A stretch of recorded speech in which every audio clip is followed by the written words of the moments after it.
I got so much motherfucking design on right now.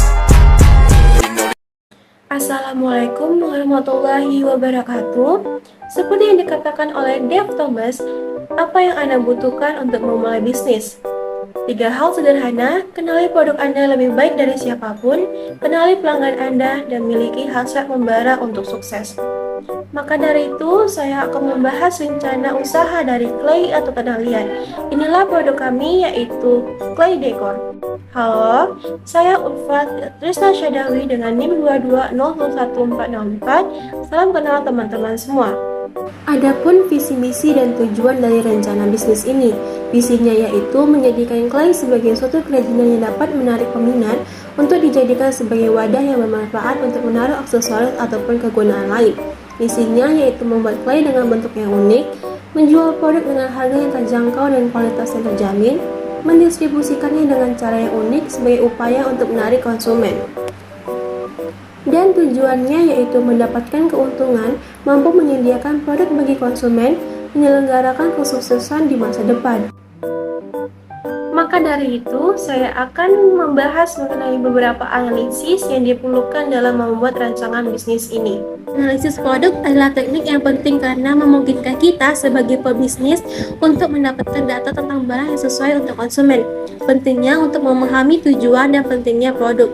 Kita sebagai pebisnis akan lebih mengetahui dan mengenal jika memahami produk sendiri. Mengenai perencanaan tahap produksi dan distribusi produk hingga cara kerja layanan atau jasa kepada pelanggan supaya mendapatkan gambaran yang jelas mengenai produk. Perencanaan kegiatan, pembelian peralatan dan perlengkapan produk, persiapan tempat usaha, pembuatan produk, pemasaran dan pencarian konsumen. Tahap pelaksanaan dilakukan meliputi tahap produksi jasa dan pemasaran selama lebih kurang 3 hari pada bulan keempat. Peluang target pasar. Sebelum meluncurkan sebuah produk, sangat penting bagi pebisnis untuk memahami sejumlah faktor, termasuk potensi pasar, segmentasi pasar, dan pasar utama untuk barang yang diusulkan. Tujuan ini berfungsi sebagai kerangka kerja mendasar untuk menciptakan sebuah usaha. Memilih target pasar adalah salah satu aspek penting dalam memulai bisnis. Kerajinan tangan memiliki kualitas yang lebih baik dan nilai pasar yang lebih jika proses pembuatannya lebih sulit. Melihat potensi pasar dan penjualan yang cukup tinggi, maka bisnis clay decor masih sangat terbuka luas.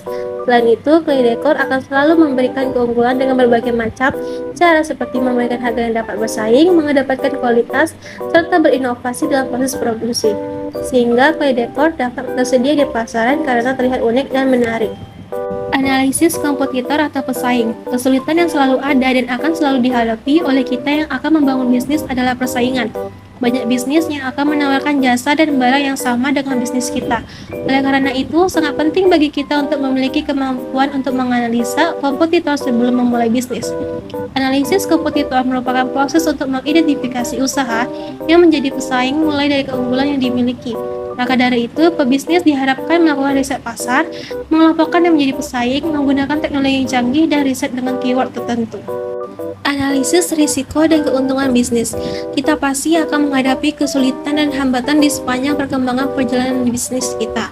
Tantangan-tantangan ini terkadang disebut sebagai risiko bisnis. Risiko bisnis adalah suatu akibat yang mungkin dapat terjadi pada sebuah bisnis yang sedang berlangsung maupun yang akan datang. Analisis risiko dilakukan supaya meminimalisirkan peristiwa yang dapat merugikan bagi pengusaha dengan melakukan cara melacak yang menjadi sumber risiko. Dalam menjalani bisnis tentunya akan mengharapkan hasil yang lebih atau keuntungan. Analisis keuntungan bisnis dilakukan untuk mengetahui risiko dan keuntungan suatu peluang usaha. Apakah usaha tersebut memiliki potensi? Perencanaan keuangan. Rencana keuangan dapat membantu kita untuk menentukan prioritas pengeluaran. Pebisnis dapat mengelola arus uang yang masuk dan keluar dengan lebih baik untuk memprioritaskan biaya.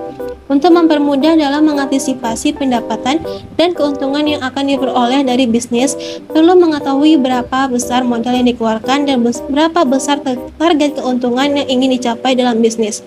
Cash flow atau arus kas terdiri dari penerimaan dari konsumen, pembayaran ke supplier, pendapatan lain, pengeluaran dan kas bersih dari aktivitas investasi. Laporan pendapatan tahunan terdiri dari penjualan bersih, biaya penjualan, pendapatan kotor, dan biaya operasional. Strategi pemasaran. Strategi pemasaran adalah upaya untuk mempromosikan barang atau jasa dengan menggunakan prosedur dan strategi perencanaan yang terorganisir. Tujuannya adalah untuk meningkatkan penjualan barang dan jasanya. Strategi pemasaran merupakan cara pembuat usaha dapat menarik minat konsumen terhadap barang yang diproduksi atau dapat mencapai target di pasaran, seperti melakukan iklan berbayar. Tujuannya agar bisa mempresentasikan produk di area yang berbayar. Kedua, pemasaran media sosial. Pemasaran produk melalui aplikasi toko online seperti Shopee dan TikTok Shop dan media sosial seperti Instagram.